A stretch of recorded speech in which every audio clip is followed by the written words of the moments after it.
নমস্কার প্রিয় বিয়ার, আপনারা দেখছেন খবর তরঙ্গ।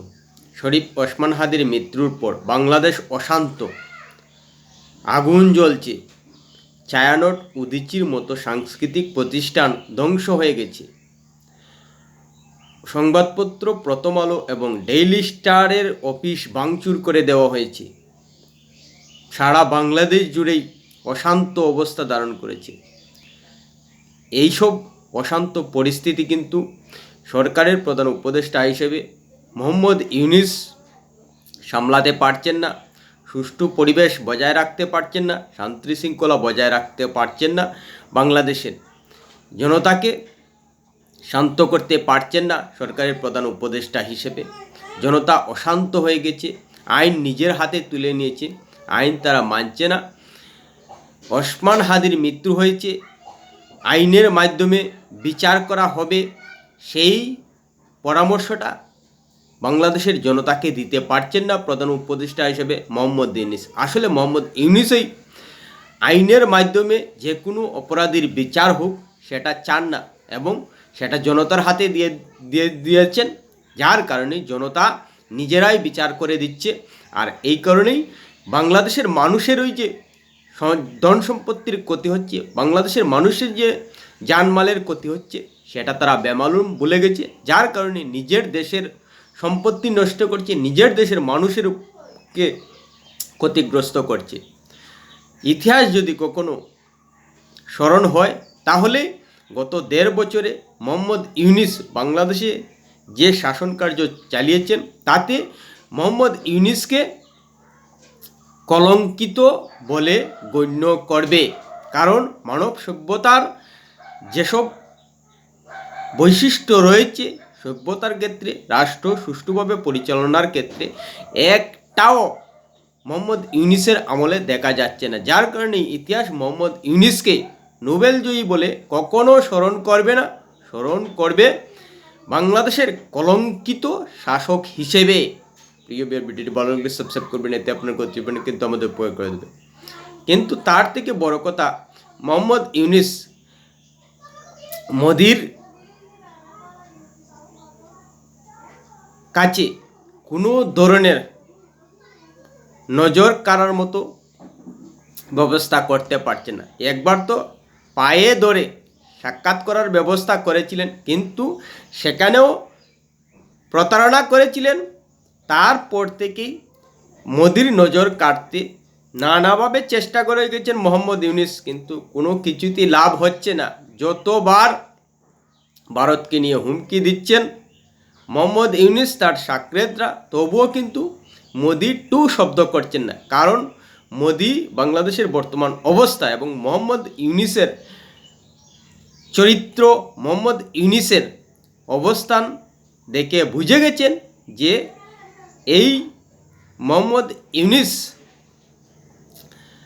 ভারত বিরোধিতা করছে নরেন্দ্র মোদির নজর কাড়তে। কিন্তু ভারত বিরোধিতা করে যে নরেন্দ্র মোদির নজর কাড়া সম্ভব নয়, এতদিন পর্যন্ত নীরব থেকে নরেন্দ্র মোদি সেটা বুঝিয়ে দিয়েছেন। এবার পুনরায় দেখা গেল মোহাম্মদ ইউনূস শরীফ ওসমান হাদির জানাজায় গিয়ে বললেন সেই ভারত বিরোধী সুরের কথা। তিনি ওসমান হাদি জানাজায় গিয়ে বললেন যে ওসমান হাদির শিক্ষা আমরা গ্রহণ করব এবং তা বাস্তবায়নের চেষ্টা করব। ওসমান হাদিকে বিদায় জানাতে আসিনি, আমাদের হৃদয়ে বাস করে ওসমান হাদি যতদিন বাংলাদেশ থাকবে ততদিন এই দেশের অবিচ্ছেদ্য অংশ হয়ে থাকবে। কি বুঝছেন? যদি একটু ব্যঙ্গে বলি তাহলে বুঝতে পারবেন। এই শরীফ ওসমান হাদি ভারত বিরোধিতা, ভারত বিদ্বেষী করত, যার কারণেই সে সময়ে সময়ে গ্রেটার বাংলাদেশ তার কথাবার্তায় তুলে আনত। হানাদারি যে মানসিকতা মুঘলের আমল থেকে ভারতকে নিয়ে ছিল, সেই হানাদারি মানসিকতা রয়েছিল শরীফ ওসমান হাদির আর সেই সলিম ওসমান হাদির হানাদারি মানসিকতাকে অনুসরণ করবে, শিক্ষা নেবেন মোহাম্মদ ইউনূস।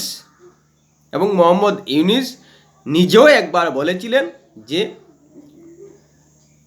উত্তর পূর্ব ল্যান্ডলক আর এই অঞ্চলের সমুদ্রের রাজা বাংলাদেশ, তাই চীন যদি উত্তর পূর্ব ব্যবহার করে বাংলাদেশকে কাজে লাগাতে চায়, লাগাতে পারে। কিন্তু তবুও নরেন্দ্র মোদীর থেকে কোনো সাড়া পাচ্ছেন না মোহাম্মদ ইউনূস। কারণ নরেন্দ্র মোদী নোবেল জয়ী মোহাম্মদ ইউনূসের চরিত্র একেবারে ভালো করে বুঝে গেছেন। ভারত বিদ্বেষী কথাবার্তা বলে নরেন্দ্র মোদীর নজর কাড়তে চান, কিন্তু নরেন্দ্র মোদী এমন লিলিপুট একটা কীট সদৃশ মোহাম্মদ ইউনূসকে পাত্তা দিতে রাজি নন, যার কারণে এখন পর্যন্ত বাংলাদেশে অরাজক পরিস্থিতি থাকলেও নিজের দেশের বিভিন্ন সীমানায়, বাংলাদেশ সীমান্তে রীতিমতো যুদ্ধের পরিস্থিতিতে প্রস্তুত করে রেখেছেন সেনাদের। কিন্তু বাংলাদেশ নিয়ে একটা টু শব্দ করছেন না নরেন্দ্র মোদী, পাত্তাই দিচ্ছেন না মোহাম্মদ ইউনূসকে। সেই মোহাম্মদ ইউনূস 2 দিনের জন্য সরকারে এসেছে, সে কি বলছে না বলছে তাকে পাত্তা দেওয়ার প্রয়োজন মনে করছেন না নরেন্দ্র মোদী। কারণ নরেন্দ্র মোদী মানুষের বিশ্বাস, আস্থা, মানুষের ভোটের গণতান্ত্রিক অধিকারের সমর্থনে প্রধানমন্ত্রী হয়েছেন ভারতবর্ষের মতো একটা বিশাল দেশে। আর বাংলাদেশের মতো একটা ছোট্ট দেশে মোহাম্মদ ইউনূস ডিপ স্টেটের সমর্থনে প্রধান উপদেষ্টা হয়েছেন। সরকারে আসার ক্ষমতা হয়নি। বাংলাদেশের ছোট্ট দেশ, বাংলাদেশের সাধারণ মানুষের গণতান্ত্রিক অধিকারে মোহাম্মদ ইউনূস ক্ষমতায় আসেনি, তাই তাকে পাত্তা দেওয়ার কোনো প্রয়োজন মনেই করছেন না নরেন্দ্র মোদী। যার কারণেই নরেন্দ্র মোদীর মুখে একবারও মোহাম্মদ ইউনূসকে নিয়ে বার্তা দিতে শোনা যায়নি। যদিও ভারতীয়রা এ নিয়ে কুম্ভকর্ণ হয়ে রয়েছেন নরেন্দ্র মোদী বলে ধৈর্যহারা হচ্ছেন, কিন্তু নরেন্দ্র মোদী জানেন যে এই অন্তর্বর্তী সরকার সাময়িক সময়ের জন্য, এবং এটা জোর জবরদস্তি করে একটা দেশকে অশান্ত করে ক্ষমতায় এসেছে। শুধু ক্ষমতায় এসেছে এবং দেশটা যদি সুষ্ঠুভাবে পরিচালনা করতো তাহলে না হয় একটা কথা ছিল, কিন্তু অশান্তভাবে দেশকে বানিয়ে ক্ষমতায় আসার পরও গত 1.5 বছর থেকে পুরো বাংলাদেশকে অশান্ত করে রেখেছে ধর্মের নামে, মব সৃষ্টির নামে, এবং আইনকে করায়ত্ত করে, আইনকে সংবিধানের মধ্যে রেখে দিয়ে ইচ্ছে মতো বাংলাদেশকে পরিচালনা করছে মোহাম্মদ ইউনূস। যার কারণেই এই মোহাম্মদ ইউনূসকে পাত্তা দেওয়ার প্রয়োজনই মনে করছে না নরেন্দ্র মোদী। আর এইভাবেই মোহাম্মদ ইউনূসের চরিত্র ভারতের সামনে প্রকাশ হয়ে গেছে যে তিনি একজন হানাদার মানসিকতার মানুষ। যার কারণেই ওসমান হাদি হানাদারি মানসিকতায় অন্যায়ভাবে ভারতের ভূমি দখলের কথা বলেছেন, আর সেটাকে সমর্থন করছেন মোহাম্মদ ইউনূস। যদি তিনি শয়তানি মানসিকতা না রাখতেন, হানাদারি মানসিকতা না রাখতেন, তাহলে গ্রেটার বাংলাদেশ মনে মনে বা প্রকাশ্যে বলা ওসমান হাদিকে কেন সমর্থন করছেন মোহাম্মদ ইউনূস? এখানেই তার চরিত্র পরিষ্কার হয়ে গেছে। আর যারা ওসমান হাদির জানাজায় অংশগ্রহণ করেছেন এবং মোহাম্মদ ইউনূসকে সমর্থন করছেন, তারা হানাদারি মানসিকতা, তারা অন্যায় এবং শয়তানি মানসিকতা ধারণ করেন বলেই ওসমান হাদিকে সমর্থন করছেন, মোহাম্মদ ইউনূসকে সমর্থন করছেন।